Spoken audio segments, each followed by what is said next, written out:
हरे कृष्णा। अध्याय 9 श्लोक संख्या 34। मन्मना भव मद्भक्तो मद्याजी मां नमस्कुरु मामे वैश्यसि युक्तैव्यमात्मनं मत्परायणः। यस सृष्टि मैया। हरे कृष्ण। मन मना सदैव मेरा चिंतन करने वाला, भव हो मत मेरा, भक्त भक्त मत मेरा, याजी उपासक, मां मुझको नमस्कार करो, मां मुझको एवं निश्चय ही ऐश्यसी पाओगे, युक्तवा लीन होकर एवं इस प्रकार आत्मानम अपनी आत्मा को मत परायण मेरी भक्ति में अनुरक्त। धन्यवाद।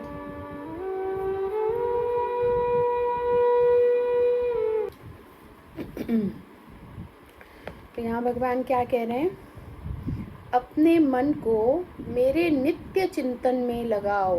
मन मना भव मद भक्तो, सदैव मेरा चिंतन करता है ना। तो भगवान कह रहे हैं अपने मन को सदैव मेरे नित्य चिंतन में लगाओ, मेरे भक्त बनो, मुझे नमस्कार करो और मेरी ही पूजा करो। इस प्रकार मुझ में पूर्णतया तल्लीन होने पर तुम निश्चित रूप से मुझको प्राप्त होगे। ये वाला अभी हम डिस्कस कर रहे थे, ये कहाँ पर है? एक और 9.14 में है ना। तो थैंक यू। तो यहाँ पर एक श्लोक है।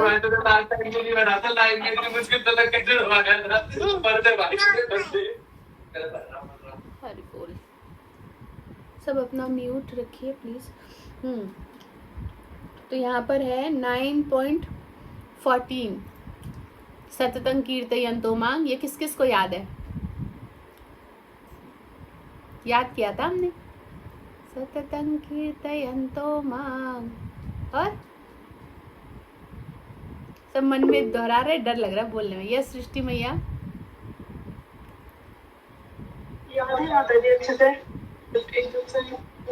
ये नहीं सुनना है मुझे, सुनना है, श्लोक सुनना है। सतत कीर्तयन्तु माम, ये यमा पविपासते भजन्ते माम करके कुछ है। नहीं, और किसी को याद है?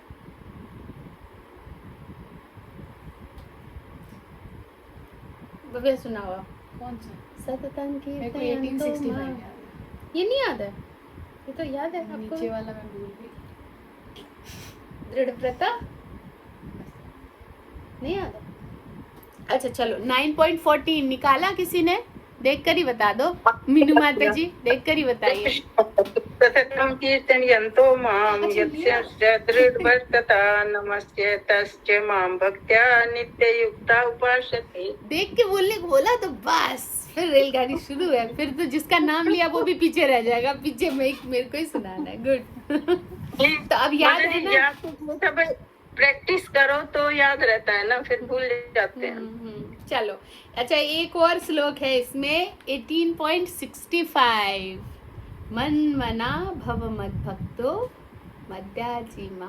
मैं ही बोल दूंगी फिर तो मेरे को पहला वर्ड में ही दिक्कत है। पहली वर्ड याद है तो याद है श्लोक। ये किसको याद है? मन मना भव मद भक्तो मद्याजी मां नमस्कुरु। किसको याद है? याद है प्रॉपरली तो सुनाइए। सुना सकते हैं, याद नहीं है। 18.65 मन मना भव मद भक्तो मद्याजी मां नमस्कुरु मामे वैश्यसि युक्तैव आत्मानं मत्परायणम्। एक वर्ड गलत हो गया थोड़ा। मामे वैश्यसि कौन क्या है? मामे वैश्यसि युक्तैव आत्मानं मत्परायणम्। मीनू माता जी सुनाइए क्या है? हरे कृष्ण माता जी।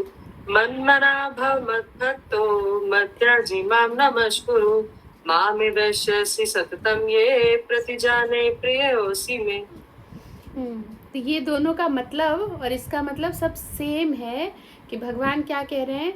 अपने मन को मेरे नित्य चिंतन में लगाओ, मेरे भक्त बनो, मुझे ही नमस्कार करो, मेरी ही पूजा करो। इस प्रकार मुझ में पूर्णतया तल्लीन होने पर तुम निश्चित रूप से मुझको प्राप्त होगे। तात्पर्य श्री प्रभुपाद के द्वारा, श्री प्रभुपाद की जय। इस श्लोक में स्पष्ट इंगित है कि इस कलमश ग्रस्त भौतिक जगत से छुटकारा पाने का एकमात्र साधन क्या है? कृष्ण भावनामृत।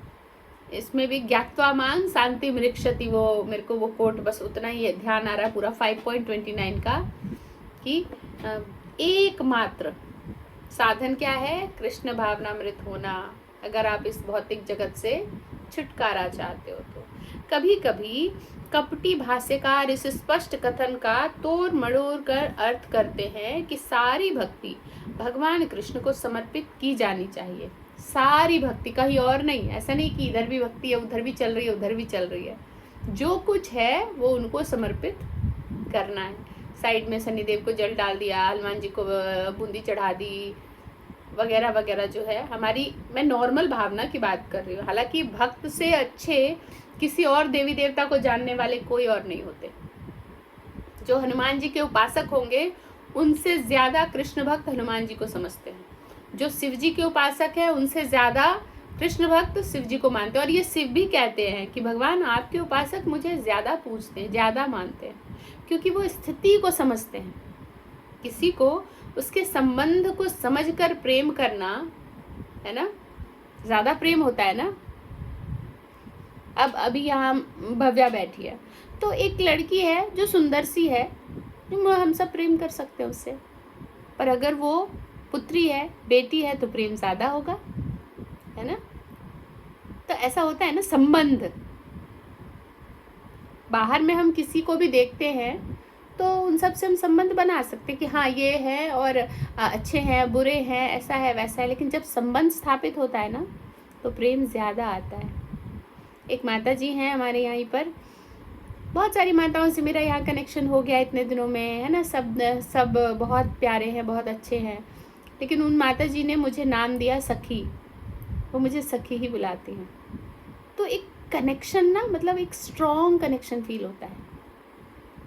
मैं नाम नहीं लूँगी क्योंकि बाकी सब भी है तो यहाँ पर हम कैसे क्या कह रहे हैं कि ज़रूरी क्या है? Connection, relationship. तो दुर्भाग्यवश ऐसे भाष्यकार पाठकों का ध्यान ऐसी बात की ओर आकर्षित करते हैं जो संभव नहीं है। ऐसे भाष्यकार यह नहीं जानते कि कृष्ण के मन तथा कृष्ण में कोई अंतर नहीं। इससे भी कोई श्लोक है ना, सुना पूरा बोलो। अरे बोलो आपके मुख से सुना। मुझे सारे का पूरा नहीं अच्छा अभी जितना याद है, अब जानती मांग मूढ़ा, बोलो लाउडली बोलो यहाँ पे बोलो। अवजानन्ति मां मूढ़ा मानुषं तानुमाश्रितम्। मेरे को ये इस बात से यही याद आता है कि भगवान को जो भक्त नहीं है वो नहीं समझ सकते। और ये बात भगवान एक और जगह कहते हैं, हराव भक्त्या माम अभिजानाति। अर्जुन को भगवान कहते हैं कि उनको अभक्त नहीं जान सकते। अरे बोल, अभी मैं भव्या को यहाँ लेक्चर के लिए छोड़ दूँ, वो सिर्फ 2 लाइन में पूरा क्लास ख़त्म कर देगी, क्योंकि हर लाइन के पीछे उसको इतना ज़्यादा डेप्थ में घुसना है ना कि तो बहुत भगवान करे, है ना। ये एक्चुअली भगवान कहते हैं इतनी गहराई से, हम उसको बड़ी लाइटली पढ़ लेते हैं कि थोड़ा सा समझ में आए। ज़्यादा घुसेंगे तो सब ऊपर से निकलेगा। तो आगे हम समझते हैं यहाँ पर क्या कह रहे हैं भगवान कि कृष्ण के मन तथा कृष्ण में कोई अंतर नहीं है। ये कृष्ण का मन और उनमें कोई अंतर नहीं। कृष्ण कोई सामान्य मनुष्य नहीं है, वे परमेश्वर हैं। उनका शरीर, उनका मन तथा स्वयं वे एक हैं और परम हैं, अलग अलग नहीं है। हमारा शरीर मन सब अलग अलग है, तो इसीलिए हमें क्लियर कहा जा रहा है कि उनका शरीर, मन और स्वयं वो एक है और परम है।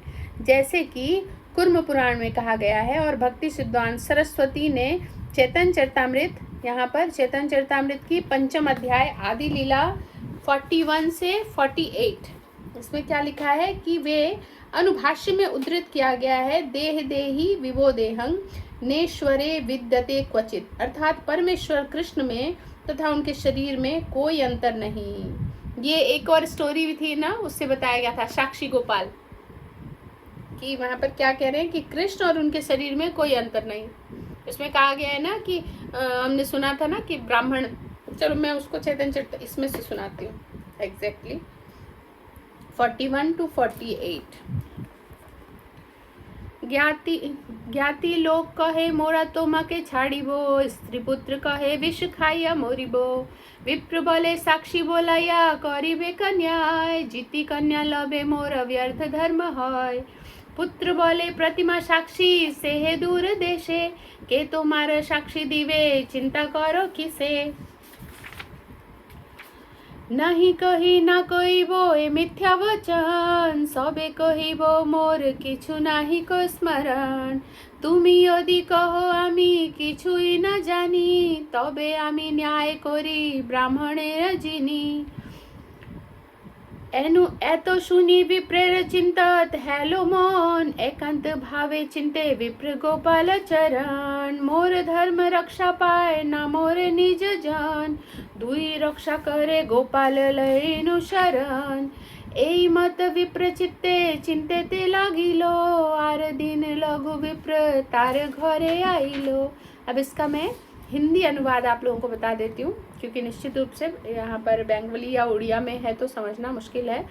संबंधियों ने एकजुट होकर कहा, यदि तुम अपनी, ये साक्षी गोपाल की कथा हो रही है, कि यदि तुम अपनी कन्या उस लड़के को दोगे तो हम तुमसे अपने सारे संबंध तोड़ देंगे। उसकी स्त्री तथा पुत्रों ने घोषित किया, यदि ऐसा होता तो हम सभी विष खाकर मर जाएंगे। वृद्ध ब्राह्मण ने कहा, यदि मैं अपनी कन्या उस तरुण ब्राह्मण को नहीं देता तो वह श्री गोपाल जी को साक्षी के रूप में बुलाएगा। इस तरह वह मेरी कन्या को बलपूर्वक ले जाएगा और उस दशा में मेरा धर्म नष्ट होगा। है ना, ले तो तब भी जाएगा, मेरा धर्म नष्ट हो जाएगा। उसके पुत्र ने उत्तर दिया, भले ही विग्रह साक्षी हों, किंतु वे दूर देश में हों, भला वे आपके विरुद्ध साक्षी देने किस तरह आ सकते हैं? आप इसके विषय में इतने चिंतित क्यों हैं? क्योंकि वो लोग समझ रहे विग्रह कैसे साक्षी देने आएंगे। जिनको भगवान से प्रेम नहीं है वो ऐसे ही समझेंगे ना, जो भगवान के अस्तित्व को पूरी तरह से नहीं अपनाते, है ना, थोड़ा अपनाते हैं थोड़ा नहीं। आपको एकदम यह नहीं कहना कि आपने ऐसी बात नहीं कही थी, ऐसी झूठी बात कहने की आवश्यकता नहीं। अब केवल इतना कहिएगा कि आपको स्मरण नहीं कि क्या आपने क्या कहा था, ऐसे सिखा रहे हैं उनके घर वाले। यदि आप केवल इतना कहें मुझे स्मरण नहीं, तो बाकी मैं निपट लूंगा, मैं तर्क द्वारा उस तरुण ब्राह्मण को हरा दूंगा। जब वृद्ध ब्राह्मण ने यह सुना तो उसका मन शुद्ध हो उठा। असहाय अवस्था में उसने अपने ध्यान गोपाल के चरण कमलों में एकाग्र किया। वृद्ध ब्राह्मण ने विनती की, हे प्रभु गोपाल, मैंने आपके चरण कमलों की शरण ली है, अतएव मेरी आपसे यही प्रार्थना है कि मेरे धर्म की रक्षा करें और साथ ही मेरे आत्मीय जनों को मरने से बचाएं। तो यहाँ पर हम यही समझ रहे हैं कि भगवान देखो साक्षी देने भी आ गए, है ना। तो वही यहाँ पर बताया जा रहा है कि अर्थात परमेश्वर कृष्ण में तथा उनके शरीर में कोई अंतर नहीं है, लेकिन इस कृष्ण तत्व को न जानने के कारण भाष्यकार कृष्ण को छिपाते हैं, है ना। वो तत्व को नहीं समझ पा रहे, इसलिए कह रहे वो थोड़ी ना आएंगे आपको यहाँ साक्षी देने, आप बस बोल देना कि मुझे याद नहीं, हम समझ लेंगे। और उसको उनके मन या शरीर से पृथक बताते हैं। यद्यपि यह कृष्ण तत्व के प्रति निरी अज्ञानता है, किंतु कुछ लोग जनता को भ्रमित करके धन कमाते हैं। नेक्स्ट पैराग्राफ, कुछ लोग आसुरी होते हैं, वे भी कृष्ण का चिंतन करते हैं, किंतु ईर्ष्यावश जिस तरह की कृष्ण का मामा राजा कंस करता था, वह भी कृष्ण का निरंतर चिंतन करता रहता था, है ना। कंस भी तो करता था ना निरंतर चिंतन, लेकिन कैसे? ईर्ष्यावश। किंतु वह उन्हें अपने शत्रु के रूप में सोचता था। वह सदैव चिंताग्रस्त रहता था और सोचता रहता कि न जाने कब कृष्ण उसका वध कर दे। डर के मारे हालत खराब। बहुत सारे जीव अभी भी कलयुग में भी, पहले भी भगवान की जो पूजा करते हैं ना, वो उनसे डर कर करते हैं। हमने सुना था, हम जब छोटे थे ना, तो छोटे नहीं बाद में भी, जैसे जब मैं विवाह के बाद आई और हमारे गौरी पूछते हमारे में शादी के बाद, तो मैंने अक्सर सुना यहाँ पर कि गौरी को नहीं पूजोगे तो श्राप देंगी, वो श्राप देंगी तो पूजो। मतलब डर पैदा किया जा रहा है। तो बहुत लोग कृष्ण को भी या भगवान को भी डर से पूजते हैं कि नहीं करेंगे तो कुछ बुरा ना हो जाए।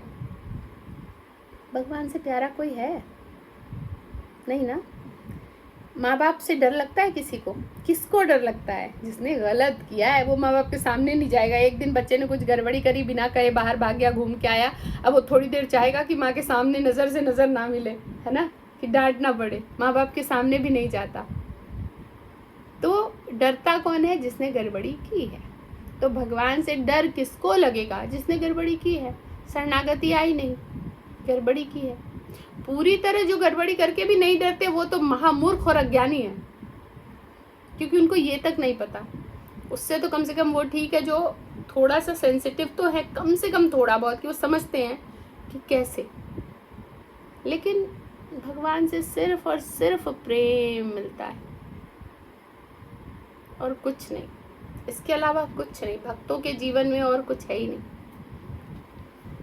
तो इस प्रकार के चिंतन से हमें कोई लाभ होने वाला नहीं है। मनुष्य को चाहिए कि भक्ति में, प्रेम में उनका चिंतन करे, ठीक है, डर कर नहीं। ऐसे चिंतन से कोई लाभ नहीं होगा कि ये करूँगी तो है ना भगवान कब मार देंगे, कब क्या करेंगे। कुछ लाभ होने वाला है? भगवान ने निश्चिंतता से कह दिया मृत्यु तय है ना, फ्री होके कह दिया। कुछ श्लोका याद आ रहा है? बताओ। एक्चुअली श्रीमद् भागवतम के 7:1-10 में एक वर्स है जिसका एग्जैक्ट मतलब ये है कि आवाज आप लोगों को क्लियर आ रहा है?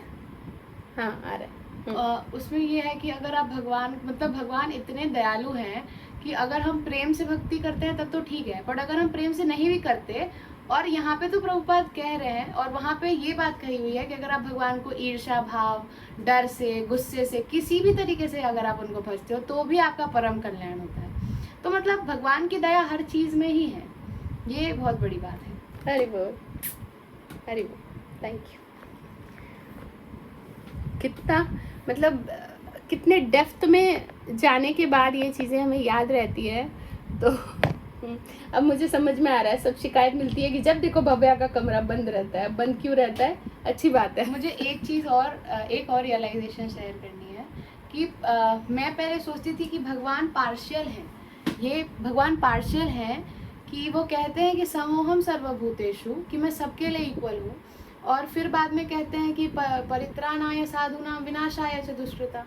तो ये तो हाँ, परित्राणाय साधूनां विनाशाय च दुष्कृता। तो मुझे लगता था ये तो पार्शियलिटी हुई ना, कि एक को आप बचा रहे हो और एक को आप किल कर रहे हो, आप मार रहे हो।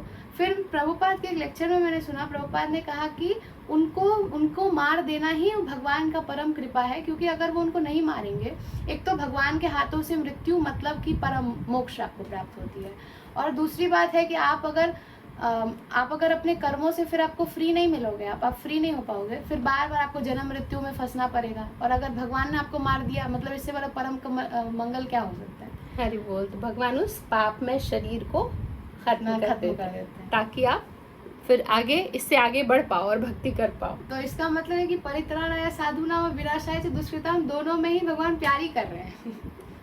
हाँ, भगवान हर स्थिति में, चाहे वो मारे, छोड़े, प्यार करें, कुछ ना करें, हर स्थिति में उनकी मात्र कृपा है और कुछ नहीं है। तो इसके आगे क्या था कि हाँ, मनुष्य को चाहिए कि भक्ति में, प्रेम में उनका चिंतन करे, यही भक्ति है। उसे चाहिए कि वह निरंतर कृष्ण तत्व का अनुशीलन करे, निरंतर कृष्ण तत्व का अनुशीलन।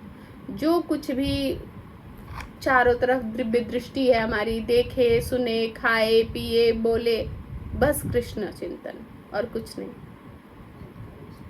तो वह उपयुक्त अनुशीलन क्या है? यह प्रामाणिक गुरु से सीखना है ना। कैसे होगा उसका अनुशीलन, कैसे फॉलो करेंगे? तो वो हमें प्रामाणिक गुरु से सीखना पड़ेगा।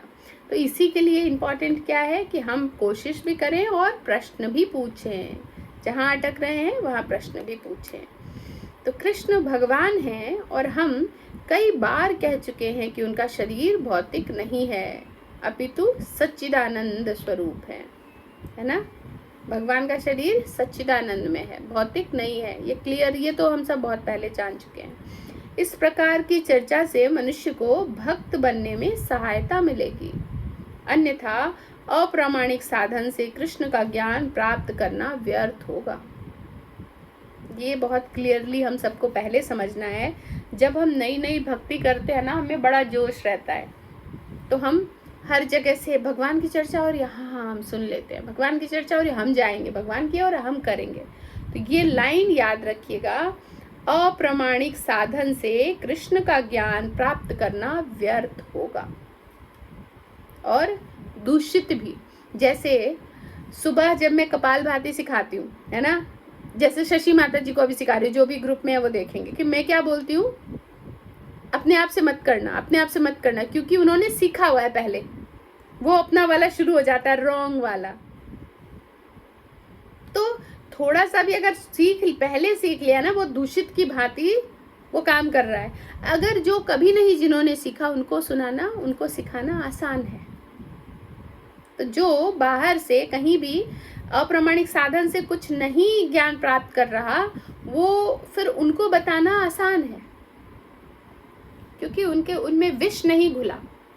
तो ये कार्य हमेशा ध्यान रखिएगा कि मायावादी भाषा सुन ले और सर्वनाश।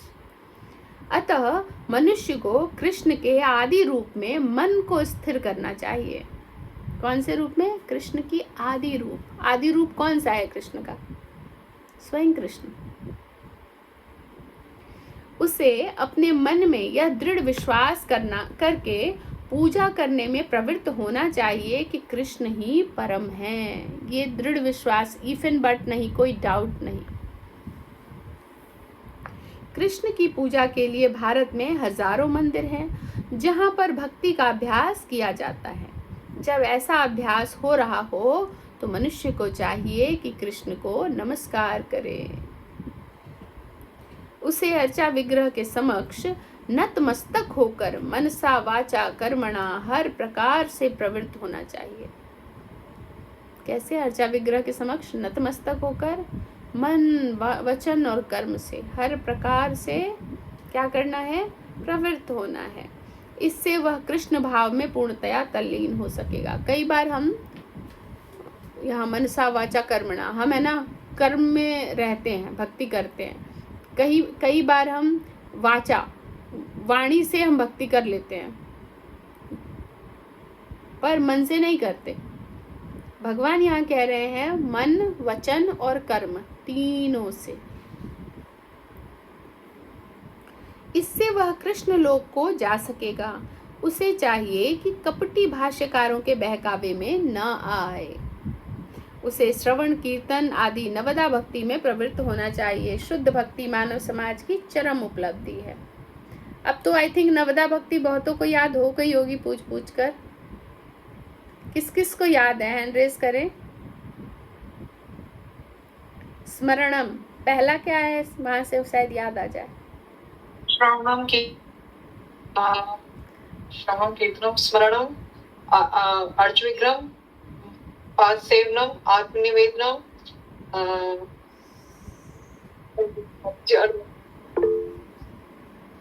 यस शालू मैया। हरे कृष्ण माता जी। श्रवणम कीर्तनम स्मरणम पाद सेवनम आत्मनिवेदन दासम श्रवणम कीर्तनम स्मरणम आत्मनिवेदनम वंदनम दास्यम साख्यम आत्मनिवेदनम। 9 हो गए? कुछ रह गया? पहले से याद था माता जी, अभी स्किप हो गया माइंड। ठीक है। सृष्टि मैया। हरे कृष्ण माता जी। थोड़ा सा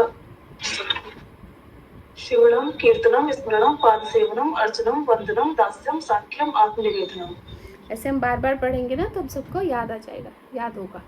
ठीक है। तो ये हम नवदा भक्ति यहाँ पर क्या कह रहे हैं, उसी के माध्यम से हम इसमें भक्ति में प्रवृत्त होते हैं। और शुद्ध भक्ति मानव समाज की चरम उपलब्धि है, चरम उपलब्धि है। इससे बड़ी और उपलब्धि कोई है नहीं। भगवद गीता के 7वें तथा 8वें अध्याय में भगवान की ऐसी शुद्ध भक्ति की व्याख्या की गई है जो कल्पना, योग तथा सकाम कर्म से मुक्त है। कल्पना, योग और सकाम कर्म तीनों से मुक्त है। हमने इस पर काफी समझा है इसको कि क्या है ये सारी चीजें। जो पूर्णतया शुद्ध नहीं हो पाते वो भगवान के विभिन्न स्वरूपों द्वारा तथा निर्विशेषवादी ब्रह्म ज्योति तथा अंतर्यामी परमात्मा द्वारा आकृष्ट होते हैं। जो कौन कह रहे हैं? जो पूर्णतया शुद्ध नहीं हो पाते वो भगवान के विभिन्न स्वरूप और निर्विशेषवादी या ब्रह्म ज्योति या अंतर्यामी परमात्मा उनसे आकृष्ट हो जाते हैं। तो ऐसे व्यक्ति जो वो लोग कौन लोग आकृष्ट होते हैं? जो पूर्णतया शुद्ध नहीं होते, वे भगवान के और बाकी जो रूप हैं उनके द्वारा आकृष्ट होते हैं। किंतु शुद्ध भक्त तो परमेश्वर की साक्षात सेवा करता है। कृष्ण संबंधी एक उत्तम पद में कहा गया है कि जो व्यक्ति देवताओं की पूजा में रत है, ये वाला कौन सा श्लोक है? वो सर्वाधिक अज्ञानी है। अभी अभी याद किया था हमने कुछ दिन पहले ही, फिर मुझे पूछना पड़ेगा भव्या से, देख लो आप लोग बताओ। अभी अभी याद किया था जो देवताओं क्षमा कीजिएगा, मतलब क्या पूछा आपने? कृष्ण संबंधी एक उत्तम पद कहा गया है कि जो व्यक्ति देवताओं की पूजा में रत होते हैं, जो जिसकी पूजा करते हैं वो वहीं जाते हैं। पितर हाँ वो है, जाइए, ठीक है। मतलब ये आगे याद नहीं आ रहा है। अच्छा, अब चलो, ये बड़ा काम तो यही होता है। अब किसको याद है? यंति देवव्रता देवानी भूतानी आंत्री भूतेज्या, और सबने याद किया था। यस मीनू माता जी। माताजी स्टार्टिंग की लाइन याद है, यान्ति देवव्रता देवान पितृयान्ति पितृव्रता भूतेज्या भूतानी यान्ति भूतानी यान्ति भूतेज्या यान्ति मध्या जिनोपि माम। ठीक बोला? आप एक बार परफेक्टली सुना दो। आप करो ना। कृष्ण, चलो ठीक है। उन्हें कभी भी कृष्ण का, या क्षमा कीजिए, कृष्ण संबंधी एक उद्यम पद में कहा गया है जो व्यक्ति देवताओं की पूजा में रत है वह सर्वाधिक अज्ञानी है। तो ऐसे व्यक्ति जो श्लोक में भी हमने कहा वो क्या है? सर्वाधिक अज्ञानी है। उन्हें कभी भी कृष्ण का चरम वरदान प्राप्त नहीं हो सकता।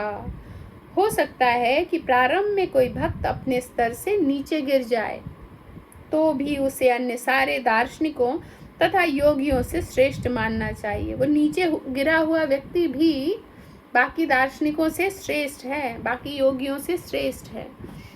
जो व्यक्ति निरंतर कृष्ण भक्ति में लगा रहता है। ऐसा क्यों है कि कोई नीचे भी गिर गया है, उसको ऐसे समझना है। मैं भौतिक एग्जाम्पल दे रही हूँ आपको कि कोई ना बिलेनियर जो है वो कम हो गया, अभी उसका जो बिजनेस है वो घाटे में जा रहा है।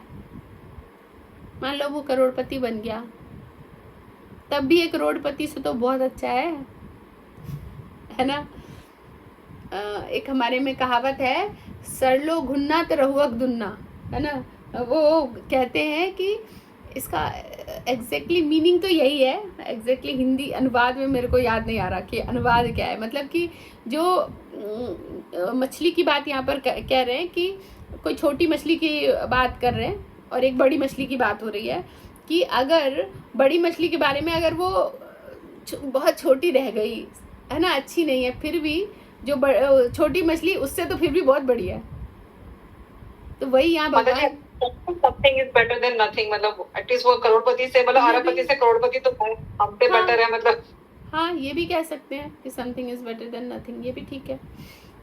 तो यहाँ पर वही क्या कह रहे हैं भगवान कि उसको हमें ये समझना है कि कोई भक्ति तो कर रहा है लेकिन वो अपने पद से नीचे गिर गया है, फिर भी वो बाकियों से बहुत ऊपर है। इसका भी एक सुनाओ। स्वल्पमस्य धर्मस्य त्रायते महतो भयात्, हरि बोल। वर्ष याद आ गया उसको, इसमें भी स्वल्पमप्यस्य धर्मस्य त्रायते महतो भयात्। तो यहाँ पर हो सकता है कि प्रारंभ में कोई भक्त अपने स्तर से नीचे गिर जाए तो भी उसे अन्य सारे दार्शनिकों योगियों से श्रेष्ठ मानना चाहिए। जो व्यक्ति निरंतर कृष्ण भक्ति में लगा रहता है उसे पूर्ण साधु पुरुष समझना चाहिए। ये हमें थोड़ा हम सबको सीखना है कि जो निरंतर भक्ति में लगा है उसे पूर्ण साधु पुरुष मानना चाहिए। हम बहुत जल्दी दोष निकाल लेते हैं, हमें दोष दिखने लगता है, ये ऐसा नहीं है, परफेक्शन नहीं है, ऐसा नहीं है, वैसा नहीं है, पर वो अपराध हो जाता है। क्रमशः उसके आकस्मिक भक्ति विहीन कार्य कम होते जाएंगे। अगर ऐसा करेगा, कह रहे हैं, तो उसके आकस्मिक भक्ति विहीन कार्य जो होंगे वो कम होते जाएंगे और शीघ्र ही पूर्ण सिद्धि प्राप्त होगी। वास्तव में शुद्ध भक्त के पतन का कभी कोई अवसर नहीं आता। जो शुद्ध भक्त है उनका पतन का कोई अवसर नहीं आता। लेकिन बाकी जो लोग डाउटफुल हैं, जो भक्त नहीं है, अभी जो भक्ति नहीं कर रहे, जो कहीं और है ना निर्विशेषवाद या बाकी चीज़ों में लगे हैं, तो धीरे धीरे करके कह रहे हैं वो भक्ति विहीन होते जाएंगे, क्योंकि भगवान स्वयं ही अपने शुद्ध भक्तों की रक्षा करते हैं। तो इसलिए भक्त कभी भी उनका डाउनफॉल नहीं होगा। थोड़ा गिरने के बाद भी उठेंगे ही उठेंगे। अतः बुद्धिमान मनुष्य को चाहिए कि वह सीधे कृष्ण भावनामृत पथ को ग्रहण करे और संसार में सुखपूर्वक जीवन बिताए। तो यहाँ पर दो चीजें हमें समझना है कि बुद्धिमान मनुष्य कृष्ण भावनामृत के पथ को ग्रहण करेंगे और साथ में हम कहते हैं ना दुखालय स्वास्थ्यतम है, या भगवान सब हर लेते हैं, हम सब डरते हैं, है ना, श्लोक में भगवान ने स्वयं कहा है। तो यहाँ पर ये क्यों लिखा है कि फिर वो सुखपूर्वक जीवन बिताएंगे। जो भी भक्त हैं, अच्छे से भगवान की शुद्ध भक्ति कर रहे हैं, उनका जीवन सुखमय ही रहेगा, चाहे वो बाकी बाहर वालों के लिए दुखमय दिखे। चाहे हम भौतिक दृष्टि से देखें तो हमें लगे उनके पास सब कुछ भरा पूरा रहेगा, या फिर प्रभुपाद का जब है ना सब कुछ, उनकी फैक्ट्री लास्ट थी उसमें भी आग लग गई, तो प्रभुपाद का एक्सप्रेशन दुखी वाला नहीं था, हाँ ये भी चला गया अब क्या करूँगा, ऐसा नहीं था। उन्होंने ऐसे फील उनके अंदर से था, ये भी हट गया, अब अच्छे से भक्ति करूंगा, अब कुछ नहीं बचा, अब मतलब मैंने तो कुछ गड़बड़ किया नहीं, ऑटोमेटिक भगवान ने ले लिया है ना, यानी अब मेरी कोई दायित्व नहीं है, अब मैं पूरी तरह से भक्ति में लीन हो जाऊंगा। तो अंततोगत्वा वह कृष्ण रूपी परम पुरुष प्राप्त करेगा। कौन व्यक्ति? जो सीधे कृष्ण भावनामृत के पथ को ग्रहण करता है वो। इस प्रकार श्रीमद् भगवद गीता के 9वें अध्याय परम गुह्य ज्ञान का भक्ति वेदांत तात्पर्य पूर्ण हुआ। श्रील प्रभुपाद की जय। यस दीप्ति मैया। हरे कृष्णा माता जी मुझे ये पूछना था कि दूसरे श्लोक में लिखा है कि अतः मनुष्य को कृष्ण के आदि रूप में मन को स्थिर करना चाहिए। दूसरे पैराग्राफ में उसे अपने मन में यह दृढ़ विश्वास करके पूजा करने में प्रवृत्त होना चाहिए। माता जी मैं बस कंफर्म कर रही हूँ कि क्या मैंने ठीक सुना? आपने कहा अतः मनुष्य को कृष्ण के आदि रूप में, आदि रूप यानी कृष्ण। माता जी आपने यही कहा था? मैंने यही बिल्कुल ठीक सुना? ठीक सुना 100%। जी माता जी धन्यवाद। और किसी का कोई प्रश्न? सुभद्रा मैया। हरे कृष्ण माता जी प्रणाम। माता जी अब मुझे नहीं पता ये क्वेश्चन है या मेरा भ्रम है, क्या है, अब में नहीं आ रहा, इसलिए जैसे इसमें ये है कि कभी कभी कपटी भाष्यकार स्पष्ट कथन का तोड़ मरोड़ कर अर्थ करते हैं कि सारी भक्ति भगवान कृष्ण को समर्पित की जानी चाहिए। दुर्भाग्यवश ऐसे भाष्यकार पाठकों का ध्यान ऐसी बात की ओर आकर्षित करते हैं। तो इसमें मतलब भक्ति तो हम भगवान की ही करते हैं ना, तो इसमें ये तोड़ मरोड़ मुझे समझ में नहीं आया कुछ। क्योंकि आपने कहीं और ऐसे भाष्यकार से कथा सुनी नहीं है। सुनते तो इस प्रश्न का आप समझ जाते।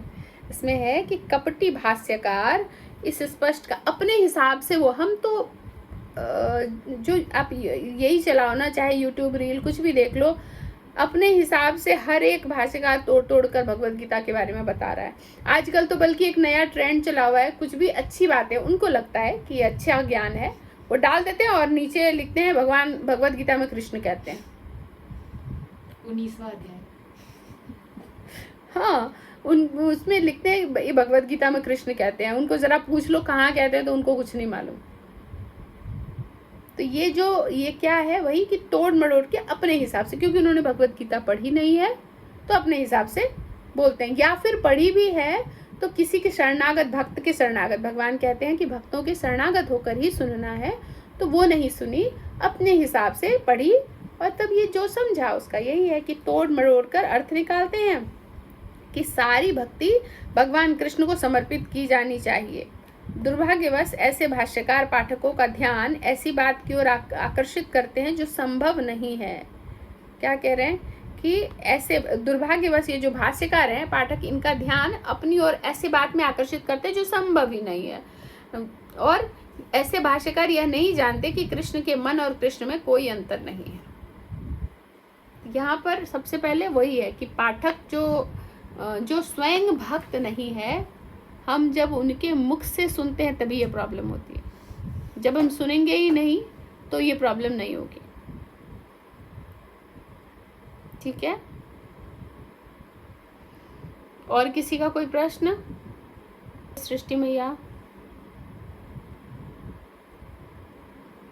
हरे कृष्णा माता जी, कुछ बहुत ज्यादा प्रश्न नहीं है, बस एक क्वेश्चन एक बात कंफर्म करनी है। सेकंड पैराग्राफ है, सेकंड पैराग्राफ का लास्ट वाला है, यह प्रामाणिक रूप से सीखना है। मतलब उसे चाहिए कि वह मनुष्य को चाहिए कि भक्ति में प्रेम में उनका चिंतन करे, यही भक्ति है। उसे चाहिए कि वह निरंतर कृष्ण तत्व का अनुशीलन करे। तो वह उपयुक्त अनुशीलन क्या है? यह प्रामाणिक गुरु से सीखना है। कृष्ण भगवान है और कई बार हम कह चुके हैं कि उनका शरीर भौतिक नहीं है, बिल्कुल सच्चिदानंद स्वरूप है। माता जी, प्रामाणिक गुरु मतलब वो ऑथेंटिक गुरु वही हुए ना जो इस परंपरा से आ रहे हो, है ना? और उसके अलावा कोई भी बताए? 4 परंपरा है। कौन कौन से 4 परंपरा आपको याद है? बोलो।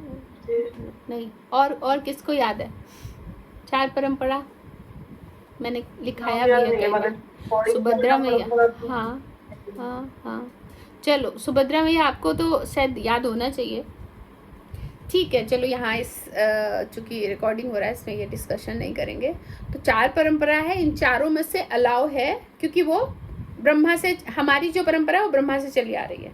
तो वो जो ये अलाउ है, इन चारों परंपराओं में से हम गुरु अपना सकते हैं। ठीक, लेकिन अभी मुश्किल बात ये है ऑलमोस्ट जो बाकी के 3 है वो डेडलाइन में जा चुके हैं, तो एक ही बचा हुआ है। तो वो जो प्रामाणिक गुरु, और क्या है प्रामाणिक गुरु के लक्षण? जो कृष्ण को ही समझता है, तत्वतः भगवान मानता है, जो अपने आप को प्रमोट नहीं करता। आजकल गुरु बन के और फिर गुरु, है ना, अपने आप को ही प्रमोट करते हैं, वो नहीं। हमारे इस्कॉन में आप देख लो बहुत सारे गुरु हैं, मेरे अलग गुरु हैं या और भी गुरुज हैं हमारे इसमें, लेकिन आपने उनकी अलग कहीं बड़े बैनर पोस्टर नहीं देखे होंगे। वो अपने आप को कभी प्रमोट नहीं करते।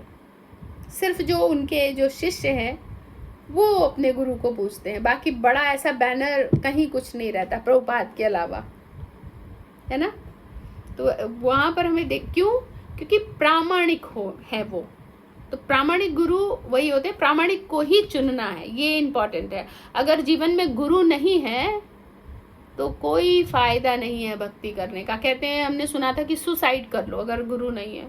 और गुरु हैं और आपको ना ज्ञान दे पा रहे, ना आदेश दे रहे हैं, ना इंस्ट्रक्शन दे रहे हैं, आपके दुख में सुख में वो खड़े नहीं हैं। बहुत मतलब क्या दुर्भाग्य है व्यक्ति का। गुरु एक होता है तो आपके जीवन से छोटे कार्य में, बड़े से बड़े कार्य में वो एक पर्सनल टच जो आज आपके माँ बाप कर रहे हैं। माँ बाप चूंकि अज्ञान हो सकते हैं क्योंकि वो धर्म में नहीं है, गुरु कभी अज्ञान नहीं होता। माँ बाप में प्रेम कम हो सकता है क्योंकि माँ बाप का प्रेम कई बार कारणवश होता है। मेरा बच्चा नालायक निकल गया तो उसको शर्म आती है, वो थोड़ा कम प्रेम करता है, और लायक निकल गया वो दुनिया के सामने शो ऑफ करता है ना, मेरा बेटा ऐसा, मेरी बेटी ऐसी, तो फिर उसको बड़ा प्राउड होता है। गुरु के साथ ऐसा नहीं है। मैं जब पर्सनल देखती हूँ ना, जो गुरुज, वो जो छोटे छोटे बच्चों पे जो कृपा मिलती है, उनको पर्सनल डांट भी मिल रही है, उनको पर्सनली कहा जा रहा है, मुझे लग रहा है कितने भाग्यशाली हैं ये लोग। कथा में ऐसे बैठे, एक बच्चा कोई उठ के गया, ठीक उनका ध्यान रहता है, नाम लेके वो कहाँ गए उसको बोलो, अरे इधर आओ। अक्सर मैंने वैष्णव स्वामी महाराज के मुख से सुना, कभी वो गोपी, कभी कुछ, कहाँ गई गोपी, उसको बुलाओ, कहाँ वो, अरे बैठो, वो कुछ कहेंगे, ये सेवा बाद में होगी, बैठो। और ये लैंग्वेज हम कभी नहीं सुनते और किसी के लिए, इतनी मिठास, पर उनके लिए वो हक, वो डांट, ये बिना गुरु के हर छोटे से छोटे कार्य में बताना, ये गुरु ही तो हैं। हमारे वेणु माधव प्रभु जो कि बहुत बड़े, अभी मैंने उस दिन भी चर्चा किया था, उनका जो प्रोफेशनल नाम है, हम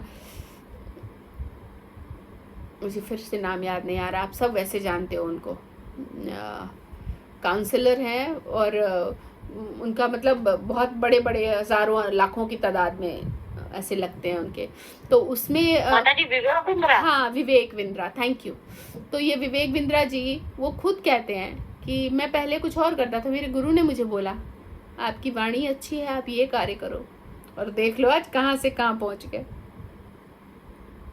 तो वो इसमें भी ये ज़रूर है कि वो इसमें भी प्रचार ही करते होते हैं, क्योंकि जो अंदर लिया है वही तो मुझसे निकलेगा। और वो ऐसे बताते हैं मैं आज जो भी हूँ, जहाँ भी हूँ, जो भी बोलता हूँ, जो भी आप सबको समझ में आता है, all because of Bhagavad Gita and Guru Maharaj. तो जीवन में गुरु महाराज का होना बहुत इम्पोर्टेंट है। आप सबसे एक ऐसा व्यक्ति जो पूरी दुनिया में सबसे ज़्यादा ख़ास है, सबसे ज़्यादा आपको प्रेम करता है, सबसे ज़्यादा आपका भला चाहता है, किसी भी हालत में आपको छोड़ेगा नहीं, एक ऐसा व्यक्ति मिस कर देते हो अगर जीवन में गुरु नहीं है तो।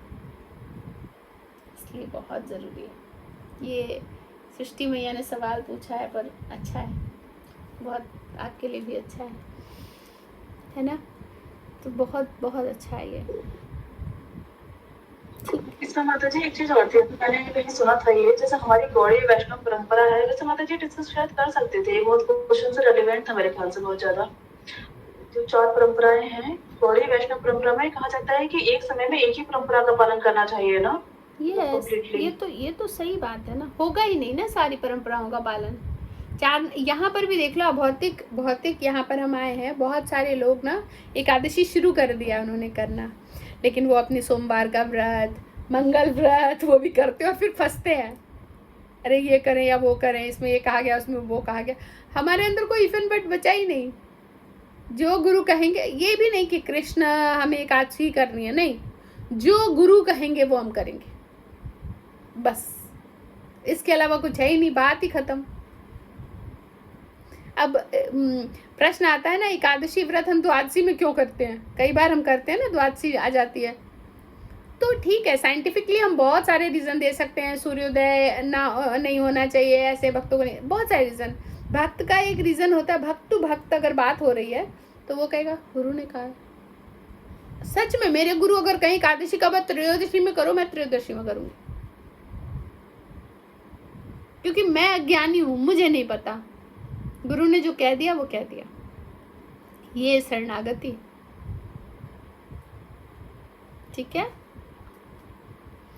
प्रीति मैया आपका भी। हाँ जी, एक और था, एक बात आ रही है में, जैसे गुरुदेव के लिए हमेशा कहा जाता है गुरुनाथ जी के लिए, जैसे उनकी जब फैक्ट्री वगैरह जल गई थी तो वो पूरी तरह से फिर मतलब भक्ति के ही हो गए कि ये अच्छा है मेरे लिए, अच्छा ही हुआ ये मेरी भक्ति के लिए।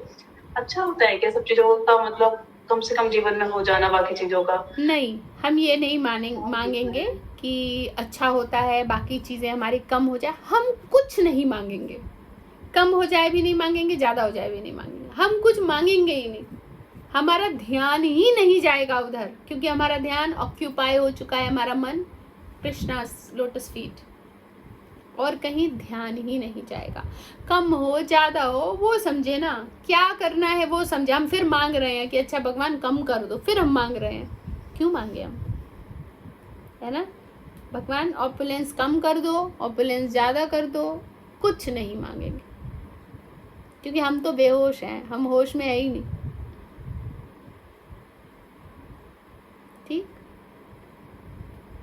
प्रीति मैया का प्रश्न ले ले। कुछ पूछना था लेकिन हमने बहुत अच्छे से नहीं बात, हाँ बात में। प्रीति मैया। हरे कृष्ण माता जी, दंड प्रणाम, सभी को दंड प्रणाम। प्रणाम माता जी, मेरा एक प्रश्न है, जो अभी हमने विवेक बिंद्रा जी की बात की, वो पब्लिकली जब होते हैं और उनका मतलब जिस तरह से उनका बिजनेस रन कर रहे, क्यों नहीं लगाते? तो इसने पट से एक श्लोक सुना दिया उस पे भी। तो जैसे विवेक बिंद्रा जी जो टीका नहीं लगाते, उसका कारण है एक्चुअली प्रचार। जब हम कहीं प्रचार करने जाते हैं, वो किसको प्रचार करते हैं? जो पूरी तरह नया। मान लो अगर विवेक बिंद्रा जी ने टीका लगाया आधे लोग वही नहीं आएंगे कि अरे वो तो इस्कॉन वाले हैं, हम तो नहीं है इस्कॉन वाले, एक टैग मिल गया। तो बिना टैग के। अच्छा सृष्टि में, ये आपका भी इससे रिलेटेड नहीं है ना?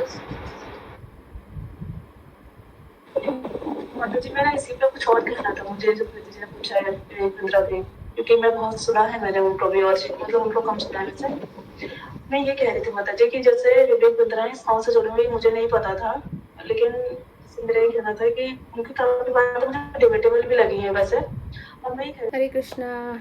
ठीक है, तो अब हम बाकी के क्वेश्चंस या भागवतम लेते हैं।